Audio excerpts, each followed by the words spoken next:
Where can someone learn more about intra-household aggression? Now, in an unregulated industry, there is no clear roadmap. So these are just my thoughts and suggestions as a certified dog behavior consultant specializing in intra-household aggression. The first step is to become solidly informed in the realm of behavior work, generally speaking. Behavior work itself is its own specialty. Intra-household conflict is about a lot more than just the conflict between the animals. In fact, the work starts with the individuals. And so before someone can be an expert in intra-household aggression, they need to be able to support a dog through the various behavior concerns that might pop up for them as an individual.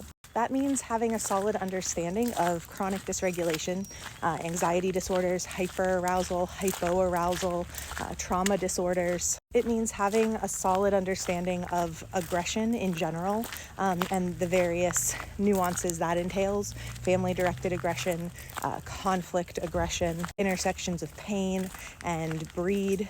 It means having a solid understanding of how things like focusing on operant conditioning can cause a lot of harm. Really understanding stress and the nervous system, an ability to identify and respond to fight, flight, fawn, fidget, and freeze responses. A solid understanding of body language, of course, but also communication, being able to interpret behavior and body language contextually.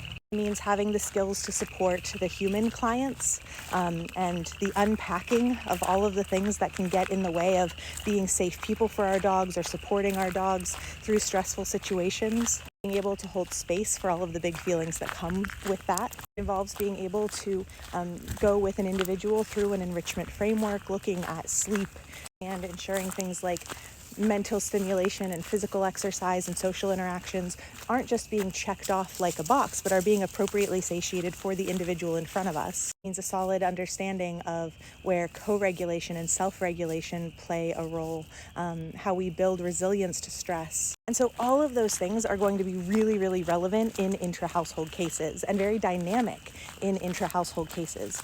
And so the first place is to dive into all of the learning that is involved there. And then you continue that learning specific to intra-household conflict, dog-dog interactions, aggression.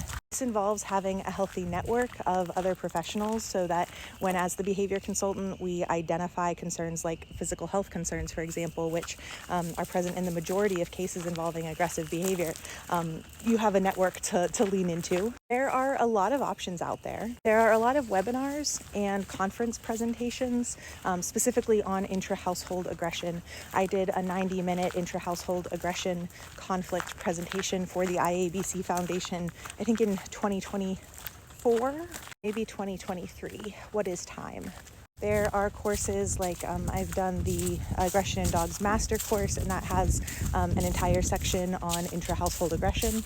There are webinars, books, podcast episodes. The most challenging thing, of course, in an unregulated industry is making sure that you are learning from sources that are evidence-based and accurate. Christina Spalding's program, Research Bites, is a really excellent place to build those critical thinking skills, and the ability to, look at a paper and dive into the makeup of the experiment or what the researchers are claiming, and to really think critically about what's being presented and if the conclusions that are being drawn can actually be drawn by the information that was gathered. So that's a whole skill set. And then all of that is really fantastic for theory, but the other piece that is so important is experience. And it's so important to combine these things because you can do something really badly for 20 years in a row. You can also have a solid understanding of all of these things in theory and be really bad at it in application. I do think that it is helpful that I have had personal experience with a high-level intra-household aggression case, but I have also worked hundreds of intra-household aggression cases at this point. I have worked these cases with various veterinary behaviorists. I have collaborated with other colleagues. I have consulted with other colleagues, even when the case was entirely my own. And that was a huge part of not only learning but making sure that I was learning, growing, and applying the information ethically and soundly and effectively and efficiently. And those relationships are so important to make sure that we don't get sort of just stuck in this cycle of saying like, oh, I know what I'm doing. And so we lose that beginner's mind. Constantly collaborating with people who know more than us is vital. It keeps us fresh, it keeps us open, and it acts as sort of a check and balance. Because again, you can do something really poorly for a long time. I think something that a lot of pet professionals struggle with is the wondering if we are good enough to do a thing. And because unfortunately, most dog trainers and folks working with behavior are not following evidence-based practices, which is a skill issue, it can feel like the bar is not very high, which means it can feel very challenging to measure where we are. I really find that collaboration to be key. It feels like there are a million other rabbit holes that I could go down on this topic. I will stop there, but let me know if you have any other questions or if I didn't get to the heart of what you were asking.